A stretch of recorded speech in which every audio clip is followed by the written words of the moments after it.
আল্লাহ রাব্বুল আলামিন বলেন কদ আফলাহা মান যাক্কাহা, সে ব্যক্তি সফল হয়ে গেছে যে ব্যক্তি তার আত্মাকে পরিশুদ্ধ করতে পেরেছে। ওয়া কদ খাবা মান দাসাহা, যে ব্যক্তি আত্মাকে পরিশুদ্ধ করতে পারে নাই সে ব্যক্তি ধ্বংস হয়ে গেছে। কিভাবে পরিশুদ্ধ করবেন? তিনটা হাদিস আপনাকে আগে শোনাই। এক, আল্লাহ রাব্বুল আলামিনের হাবিব মুহাম্মদ সাল্লাল্লাহু আলাইহি ওয়াসাল্লাম দরুদ পড়েন, বলেন সাল্লাল্লাহু আলাইহি ওয়াসাল্লাম। তিনি বলছেন যে আল্লাহর এমন কিছু বান্দা আছে যারা জান্নাতে প্রবেশ করবে যাদের অন্তরটা হবে পাখির মতো নরম। কার মতো? পাখির মতো। একটা হাদিস শুনলেন। দুই নম্বর হাদিস, আল্লাহর রাসূল সাল্লাল্লাহু আলাইহি ওয়াসাল্লাম বলছেন শহীদদের আত্মা যখন আল্লাহর কাছে পৌঁছায়, আল্লাহ রাব্বুল আলামিন সেই আত্মাগুলোকে সবুজ রঙের কিছু পাখির মধ্যে প্রদান করেন এবং সেই পাখিগুলো আরশের নিচে লণ্ঠন আছে এখানে বসে থাকে এবং তারা জান্নাতের যে কোনো জায়গায় যায়, ঘুরে খাবার খায়, আবার ফিরে আসে। আল্লাহ পাক তাদেরকে বলেন যে তোমরা কি চাও, তোমরা কি চাও? শহীদরা কিচ্ছু বলতে পারে না। কি চাইবো? আল্লাহ এত নিয়ামত দিয়েছেন, কি চাইব? যখন আল্লাহ বারংবার প্রশ্ন করতে থাকেন তোমরা কি আর কিছু চাও, তোমরা কি আর কিছু চাও, তোমরা কি আর কিছু চাও, তখন শহীদরা শেষে বুঝে যে আমাদের কিছু না কিছু তো বলতে হবে এখন। তখন তারা বলে হে আল্লাহ, আমরা আরও একবার পৃথিবীতে যেতে চাই এবং তোমার পথে জীবন দিয়ে আবার ফিরে আসতে চাই। আল্লাহ পাক বলেন এই সুযোগ তো আর নেই, অতএব তোমাদের আর কিছু চাওয়ার নেই, তোমরা এখানেই থাকো। আরেকটা হাদিস শোনেন, রাসূলুল্লাহ সাল্লাল্লাহু আলাইহি ওয়াসাল্লাম বলেছেন, এই হাদিসটা ওমর রাদিয়াল্লাহু আনহু থেকেও এসেছে, এ মুসলিমরা তোমরা যদি আল্লাহর প্রতি তাওয়াক্কুল করার মতোই তাওয়াক্কুল করতে, ভরসা করার মতোই ভরসা করতে, আল্লাহ পাক তোমাদেরকে পাখিদেরকে যেমন করে রিজিক দেন তোমাদেরকে ঠিক সেইভাবে রিজিক দিতেন। তোমরা কি লক্ষ্য করো না যে পাখিরা খালি পেটে বের হয়ে যায় বাসা থেকে সকালবেলা এবং সন্ধ্যাবেলা ভরা পেটে বাসায় ঢোকে? আপনাকে যে তিনটা হাদিস শোনালাম এই তিনটা হাদিসে একটা শব্দ হচ্ছে কমন। শব্দটা কি বলেন? পাখি। পাখি কি? পাখি। আল্লাহ রাব্বুল আলামিন পাখিদের কাছ থেকে আমাদেরকে শিখতে বলছেন এবং বলছেন যে পাখিদের মনটা হয় খুব নরম, খুব সফট এবং তারা আল্লাহর প্রতি তাওয়াক্কুল করে পূর্ণ মাত্রায়। তারা সকালবেলা ভোরবেলা বের হয়ে যায় এবং সন্ধ্যাবেলা বাসায় ফেরে, খালি পেটে বের হয়, ভরা পেটে বাসায় ফেরে।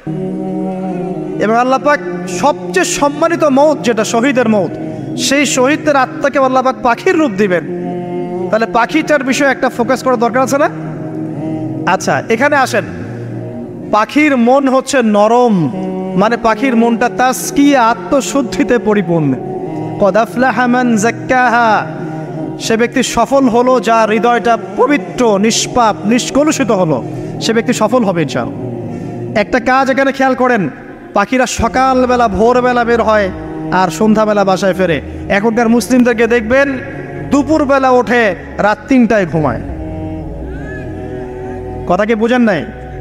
পাখির একদম ভোরবেলা ওঠে, যখন ফজরের আজান দিচ্ছে ঠিক তার এক মুহূর্তে পাখির কিচিরমিচির শুনছেন, তার মানে নামাজের ওয়াক্ত প্রায় চলে যাচ্ছে। তার মানে তার আল্লাহ পাকের হুকুমের সাথেই জেগে ওঠে, সূর্য ডুবে তারা ডুবে যায়। ঠিক এরকম সুন্নত ছিল নবী সাল্লাল্লাহু আলাইহি ওয়াসাল্লামের এবং সাহাবায়ে কেরামের। আজকে 1400 বছর পর মুসলিম জাতি এই সুন্নাহ ভুলে গেছে। আর আমাদের সুন্নত দেখবেন, যদি কোনো রকম উঠেও ফেলি ফজরে, আবার 12টা পর্যন্ত ঘুম, আরও বেশি। আর এই যুব সমাজ যারা আছো তোমরা কেউই 3টা-4টার আগে ঘুমায় বলে আমার মনে হয় না। অলওয়েজ অনলাইনে পড়ে আছে, টিকটক নিয়ে, ফেসবুক নিয়ে, গার্লফ্রেন্ডের সাথে চ্যাটিং। পাখির মতো হতে পারলে পরে মনটা তো নরম হবে, তারপরে না তাসকিয়া অর্জন হবে। পাখির রুটিনটা কি? ভোরবেলা বের হয় আর সন্ধ্যাবেলা বাসায় ঢোকে। অতএব আমরা যদি রাসূলুল্লাহ সাল্লাল্লাহু আলাইহি ওয়াসাল্লামের সুন্নাহ মতো ওই ভোরবেলা উঠতে পারি আর আর্লি নাইট ঘুমিয়ে যেতে পারি এবং সারাদিন যদি রাসূলের সুন্নাহগুলোর উপর আমল করতে পারি, তাসকিয়া অর্জন হবে ইনশাআল্লাহ। কথা বুঝতে পারছেন? 2, পাখির মতো নরম মন লাগবে। এখনকার আমরা যারা বেঁচে আছি আমাদের মনগুলা কঠিন। কেমন কঠিন? পাথরের মতো কঠিন। আমরা যখন দেখি একটা মাইয়েতকে নিয়ে যাওয়া হচ্ছে জানাজায়, আমাদের কোনো ফিলিংস কাজ করে না। জানাজা যাচ্ছে, জানাজায় দাঁড়িয়ে মোবাইলটা টিপাটিপি করছে। জানাজার সাথে চলছে, কোনো ফিকির নাই যে এই জানাজা আমার হবে কালকে, ওই মোবাইল টিপাটিপি করছে। আমি এমনও দেখেছি, দাফন করা হলো মাইয়েতকে, দাফন করার পরে চারপাশে মানুষজন জড়ো হয়ে গল্প করছে, ভাই আপনার ওই জমিটার কি খবর, আপনার ওইটার কি খবর, বিজনেস কেমন চলছে, চাকরির কি অবস্থা। এই যে মাইয়াতকে পাশে দাফন করলো, কোনো ফিলিংস নাই, কোনো ফিলিংস নাই। আমি আত্মশুদ্ধির কথা বলছি। আত্মশুদ্ধির জন্য আপনার মনটাকে পাখির মতো সফট নরম করতে হবে। যখন আপনি সফট নরম করবেন এবং আত্মশুদ্ধি অর্জন করবেন, তখন দুই ডানা মেলে আপনি আকাশে উঠতে পারবেন। এসব আত্মশুদ্ধি অর্জন না করতে পারলে ডানা কেটে পড়ে যাবে, তখন আর আকাশে উঠতে পারবেন না। কোন আকাশে? ওই যে শহীদের রূহ যে আকাশে চলে গেছে, ওই আকাশ। অতএব মন কেন কঠিন হলো প্রিয় ভাই? এক নম্বর কারণ, আমরা শিরকের পাপে লিপ্ত আছে। এক নম্বর, শিরকের পাপে লিপ্ত থাকা অবস্থায় মুসলিমদের মনটা কঠিন হয়ে গেছে। আপনি কি মনে করছেন আমরা শিরক করি না? মুসলিমরাও কবর পূজা করে, দেখবেন মুসলিমরাও দেখবেন অনেক ক্ষেত্রে মাজার পূজা করছে। আমি বলিনি যে অলিয়া উলিয়ার মাজার জিয়ারত করা যাবে না, আমি এই কথা বলছি না। কিন্তু আপনি মৃত মানুষের কাছে আপনার ভালো মন্দ চাইতে পারেন না। কথা বুঝতে পারেন না? আমরা অবশ্যই অলিয়া উলিয়াদের কবর জিয়ারত করব। এটা আপনাকে মৃত্যুর কথা স্মরণ করাবে। তাদের একটা রব আছে, যেটাকে আমরা প্রভাব বলি, এটা আপনার মধ্যে আসবে। আমরা অবশ্যই জিয়ারত করব। জিয়ারত করতে বলেছেন নবী সাল্লাল্লাহু আলাইহি ওয়াসাল্লাম, কারণ এটা আপনাকে পরকালের কথা কি করবে? স্মরণ করাবে। ওমরা করতে যান, আল্লাহ পাক সবাইকে তৌফিক দান করুন ওমরা হজ করার এবং বড় হজ করার, আমি দোয়া করি। ওখানে সবচেয়ে সেরা যে দৃশ্যগুলো দেখা যায় তার মধ্যে একটা রাসূলুল্লাহ সাল্লাল্লাহু আলাইহি ওয়াসাল্লামের রওজা। ওখানে গেলে চোখের পানি ঝরে না এমন কোনো মুসলিম নাই, আছে? নাই। আরেকটা সবচেয়ে মন নরম করা একটা দৃশ্য হচ্ছে জান্নাতুল বাকি, যেটা আমরা বাকিউল গারকাত বলি, যেখানে আপনি দেখবেন সাহাবায়ে কেরাম রাদিয়াল্লাহু আনহুমের কবর, যতদূর চোখ যায় তাদের কবর। কবরের কোনো মাজার নাই, সেখানে কোনো তাওয়াফ হচ্ছে না কবরকে কেন্দ্র করে, সেখানে কবরে কেউ ফুল চড়াচ্ছে না, একটা ছোট্ট পাথর দেখা যায় এখানে, আর কিছু না। পৃথিবীর সবচেয়ে শ্রেষ্ঠ মানুষগুলো সেখানে শুয়ে আছেন এবং সে নিজেও ধ্বংস। কিয়ামত পর্যন্ত এই পৃথিবীতে যদি একটা মুসলিমও বেঁচে থাকে এবং সে যদি কোরআন তত্ত্ব জানে, সে আবু লাহাবকে এই সূরা পড়ার মধ্য দিয়ে অভিশাপ দিবে ইনশাআল্লাহ তাআলা। এটা নবী সাল্লাল্লাহু আলাইহি ওয়াসাল্লামের শান আর মর্যাদা। সে শুধু একবার বলেছে হাততালি দিয়ে, এই কথা বলার জন্য আমাদেরকে ডেকেছিলে? এই কথা বলার জন্য আমাদেরকে ডেকেছ? আমরা আমাদের বাপ দাদাদেরকে, তাদের ইলাহকে ত্যাগ করে তোমার এক আল্লাহয় বিশ্বাস করব, এই জন্য ডেকেছ? ঢিল নিক্ষেপ করেছিল, গালি দিয়েছিল। তার আপন চাচা নবী সাল্লাল্লাহু আলাইহি ওয়াসাল্লামের আপন চাচা, আল্লাহ পাক আয়াত নাজিল করলেন আবু লাহাব ধ্বংস হোক, এবং সে নিজেও মা আগনা আনহু মালুহু ওয়া মা কাসাব, তার এই সম্পদ এবং সে যা অর্জন করেছে পৃথিবীতে, এগুলো কোনোই কাজে আসবে না। সায়াসলা নারান যাতা লাহাব, শীঘ্রই অচিরেই, সায়াসলা অচিরেই সে প্রবেশ করবে এমন আগুনে যে আগুন লাল অগ্নিশিখা নির্বাপিত করছে। সাথে ওয়ামরাতুহু, তার স্ত্রীও হাম্মালাতুল হাতাব, যে কিনা কি করত? হাম্মালাতুল হাতাব, খড়কুটা বহন করতো, নবী সাল্লাল্লাহু আলাইহি ওয়াসাল্লামের আঙিনায় ফেলতো। ফি জিদিহা হাবলুম মিন মাসাদ, তার গলায় থাকবে খেজুর পাকানো রশি, এটা দিয়ে আযাব দেওয়া হবে, নাউযুবিল্লাহ।